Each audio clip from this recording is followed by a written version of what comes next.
নমস্কার, আপনারা দেখছেন HR নিউজ 24, সত্যের লক্ষ্যে মানুষের। গৃহবধূকে শ্রাদ্ধরোধ করে হত্যা করে। ডায়াগনস্টিক সেন্টারে দেহ ফেলে পালিয়ে গেল তার শ্বশুরবাড়ির লোকেরা। মৃত গৃহবধূর নাম খালিদা খাতুন, বয়স 24 বছর। ঘটনাটি ঘটেছে হরিশ্চন্দ্রপুর থানা এলাকার লতাশি গ্রামে। স্থানীয় ও পুলিশ সূত্রে জানা গিয়েছে, বছর 8 আগে রাঙ্গায়াপুরের আব্দুল লতিফের মেয়ের সঙ্গে কথা সেই গ্রামের মোহাম্মদ আলীর বিয়ে হয়। তাদের এক ছেলে ও এক মেয়ে। মেয়ের বাড়ির লোকের অভিযোগ, গতকাল তার মেয়ে শ্বশুরবাড়ির প্রতিবেশীর মুখ থেকে খবর পান তাদের মেয়ে গুরুতর অসুস্থ, তাকে মশালদাহ নিয়ে যাওয়া হয়েছে। সেখানে বাড়ির লোকেরা ছুটে গিয়ে দেখতে পান তাদের বাড়ির মেয়ে মশালদা এলাকার একটি বেসরকারি ডায়াগনস্টিক সেন্টারে পড়ে রয়েছেন, কিন্তু মেয়ে শ্বশুরবাড়ির লোকেরা সেখানে উপস্থিত নেই। খোঁজ নিয়ে জানতে পারেন মেয়েকে রেখে তারা উধাও হয়েছেন। এরপরই তড়িঘড়ি মেয়েকে নিয়ে মশলদহ গ্রামীণ হাসপাতালে নিয়ে গেল। উপস্থিত চিকিৎসক খালেদা খাতুনকে মৃত বলে ঘোষণা করেন। খালিদার বাবার বাড়ির লোকের দাবি, মেয়েকে মারধর করে মেরে ফেলা হয়েছে। তারপরে ডায়াগনস্টিক সেন্টারে আনা হয়। মেয়ের গায়ে ক্ষত চিহ্ন রয়েছে। এদিকে ঘটনার খবর পেয়ে পুলিশ মৃতদেহ উদ্ধার করে গতকালই মালদা পাঠিয়েছে। হরিশ্চন্দ্রপুর থানার স্বামীসহ মোট শ্বশুরবাড়ির 8 জনের বিরুদ্ধে অভিযোগ দায়ের করা হয়েছে বলে পুলিশ সূত্রের খবর। মেয়ের বাবা আব্দুল লতিফ বলেন, 8 বছর আগে বিয়ে দিয়েছিলাম। বিয়ের পর থেকেই অশান্তি। 2 ছেলে মেয়ে ছিল। মাঝে মাঝে আমরা গিয়ে ও শ্বশুরবাড়ির লোকের সঙ্গে বসে মীমাংসা করে আসতাম, কিন্তু এইভাবে শেষ পরিণতি হবে ভাবতে পারছি না। এই প্রসঙ্গে হরিশ্চন্দ্রপুর পুলিশ জানায়, মৃতদেহ উদ্ধার করে ময়নাতদন্তের জন্য পাঠানো হয়েছে। অভিযোগ জমা পড়েছে। অভিযুক্তরা পলাতক। ঘটনার তদন্ত চলছে। যখন আসে আমরা ততক্ষণ আসেনি, কেউ কোনো স্টাফ আমাদের আসেনি। একজন স্টাফ ছিল বাইরে, একজন গেটম্যান ছিল। ততক্ষণ পেশেন্টটা ঘোরাঘুরি করে পেশেন্টটাকে ঢুকিয়ে নিয়েছিল ভিতরে। তারপরে থেকে আমরা আসলাম, এসে দেখলাম যে পেশেন্টটা শুয়ে আছে এবং পেশেন্টটাকে ডক্টরবাবু বলে পেশেন্ট পার্টির লোক চিৎকার করছে এসে। তো ডক্টরবাবু উপর থেকে নামলো, দোতলায় ছিল, ওখান থেকে এসে পেশেন্টটাকে দেখে পেশেন্টটা কিছু পাচ্ছে না। তো ডক্টরবাবু বলে ইসিজি করার জন্য। ইসিজিটা দেখছে এই যে ডেড বডি, মানে ডেড, অনেক আগেই ডেড হয়েছে। এইটা হচ্ছে আমাদের ঘটনা। তারপর পার্টিকে বললো যে পেশেন্টটা নিয়ে যাও এখান থেকে। তো পার্টি সবাই পালিয়ে গেছে, ডেড বডির নাম শুনে পার্টি পালিয়ে গেছে। ততক্ষণ আমরা জানি না যে এটা হ্যাঙ্গিং কেস, ঠিক আছে। তারপরে তারপরে ডক্টর বাবু বললো যে নিয়ে যাও পেশেন্টকে। পেশেন্ট ওরা নিয়ে গেল না, চলে গেছে। তারপর আমরা ফোন করেছি পুলিশকে, সিভিক পুলিশকে, ভবেশ বাবুকে। হ্যাঁ, তারপর পুলিশ এসে তারপর অনেক ঘটনা ঘটেছে। এই আপনার নাম? আমার নাম নুরুল আলম, আপনি কি কার? ডায়াগনস্টিক সেন্টারের আমি ম্যানেজার। Thank you. বিয়ের কিছুদিন পর থেকে মেয়ে অশান্তি, তারপরে 2টা বাচ্চা হয়েছে। তারপরে মেয়ে কিনা থাকার জন্য চেষ্টা করে, গন্ডগোল হতে হতে হতে হতে আবার সংশোধন করলাম 6 মাস আগে। বিচার টিচার করে ওর বাপ মেয়ের শ্বশুর 4টা শ্বশুর স্বামী দিয়ে কিনা মীমাংসা করেছিলাম, হাত পা ধরেছিলাম। আবার আমাকে ওখানে হাত পা ধরতে হয়েছে, অপমান হতে হয়েছে। তারপর থেকে আমার মেয়েকে 3-4 বার আসতে দেয়নি,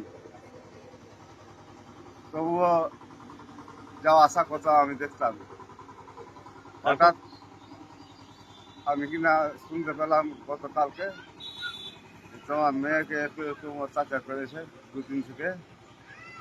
সকালে তাকে মেরে ফেলে দিয়ে তাকে গলায় ছাকা দিয়েছে ফাঁসির বাহানা করে। দিয়ে কিনে গেলাম, যে মারা দেহ লিগে পড়িয়ালি হসপিটালে নার্সিং হোম, একদম বেসরকারি নার্সিং হোমে ভরে দিয়েছে। দিয়ে তালা লক করে দিয়ে সব আউট হয়ে গেছে। দিয়ে ওখানে নার্সিং হোমে কাউকে ঢুকতে দিচ্ছিল না। তারপরে অনেক 2টো লোককে ধরেছি আমি। তারপরে ফের ওখান থেকে মৃত্যু ঘোষণা নিয়ে গেল হসপিটালে গিয়ে ডাক্তারবাবু বললো মৃত্যু। তারপরে তো 2জনকে আমরা ধরেছিলাম, মানে মেয়ের শ্বশুর 2টা ওরা জড়িত আছে। মানে সবসময় আসি যাওয়া করে মেয়ের সাথে। মেয়ে কি করছে না করছে কতজন সব জানছে ওরা, আর শ্বশুর শাশুড়ি বাদ দিয়ে ওরাও জানছে, ওরাকেও ধরেছি। কি বিষয়গুলো নিয়ে অশান্তি হতো সেটা জানে উপরওয়ালা, কিন্তু আমি কিছু দিতে পারতাম কি পারতাম না, এই জন্য কি মেয়েকে কিছু মানুষ বাবা আমাকে অনেক কিছু দেয়, আমি ওটা হয়তো দিতে পারিনি এই জন্য, কিন্তু আর্থিক কিছু জানি না। মেয়ে ছেলেরকে উপরে ভরসা করে থেকে গেল, ঠিক আছে, তো জানতে পারলাম তো আমি নিয়ে চলে আসতাম কাল পরশু পরশুতে, তো আমি জানতে পারিনি। থানায় লিখিত অভিযোগ জানিয়েছেন? যে জানিয়েছি, থানায় লিখিত অভিযোগ জানিয়েছেন। আচ্ছা, এখন কি চাইছেন?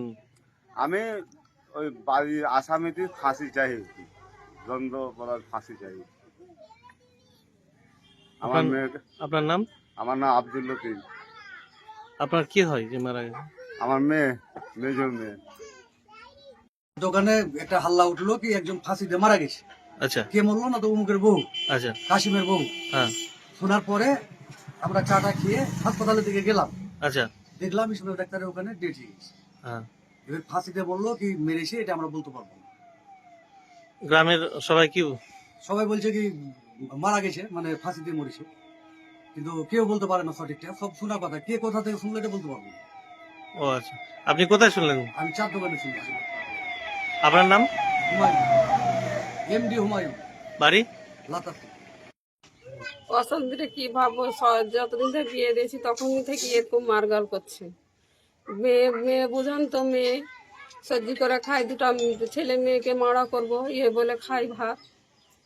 এরকম করতে করতে দিন চলে যাচ্ছে, এর মারগাল করছে, থাকছে। তো এই বেকার মারগাল করেছে, তো আমার বাড়িতে ফোন করেনি বাবা মাকে, কি জানায়নি কিছু। না তো শুনতে পেলে ওর বাবাই দৌড়িয়ে চলে নিয়ে চলে আসতো ওকে। মানে গতকালকে কি শুনতে পেলেন তাহলে হঠাৎ? গতকালকে হঠাৎ মারা খবর শুনছি, কি মেরে ফেলে দিয়েছে ওকে।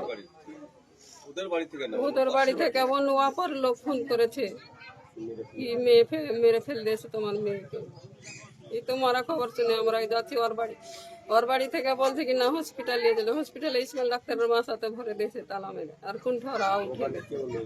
ওখানে মেয়ে ছেলে কাউকে দেখতে পাই না কি আছে, ওরা সব পালিয়ে গেছে। আমার মেয়েকে আমাকে তো দেখতে চাইনি, তো তালা মেরে ভরে দিয়েছে। এখন কি চাইছেন? এখন কি চাইছেন? আমরা ফাঁসি চাই, যে মেরে ফেলে তাকে ফাঁসি চাই আমরা। আপনার নাম? আমার নাম মুক্তারা বিবি। আপনার কি হয়? আমার মেয়ে।